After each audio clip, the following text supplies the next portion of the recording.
Okay, so itutour ko ngayong gabi dito sa aming project.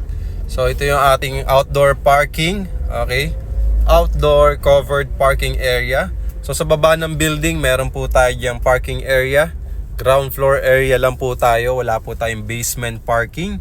So sa mga maglo-laundry, okay, so meron po tayong laundry station, a self-service and pick-up laundry station po. Okay, sister company po yan ni developer.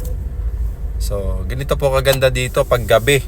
Okay, napakatahimik, mahangin, malamig-lamig, okay, peaceful talaga. So marami pa po tayong available dito na ready for occupancy na buildings. So mas maganda makahabol po tayo sa promo bago mawala yung 100,000 discount na maliles sa total contract price. Just imagine, no, mawu-waive na yung down payment mo. 10,000 to 25,000 cash out only na lang. Clubhouse, okay. So ito yung clubhouse. Diba? Ang ganda dito kapag gabi.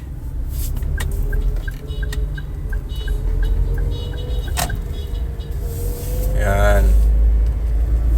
So balik tayo dito sa may amenity area. Okay, andyan yung basketball court and then yung mga cove light natin, di ba?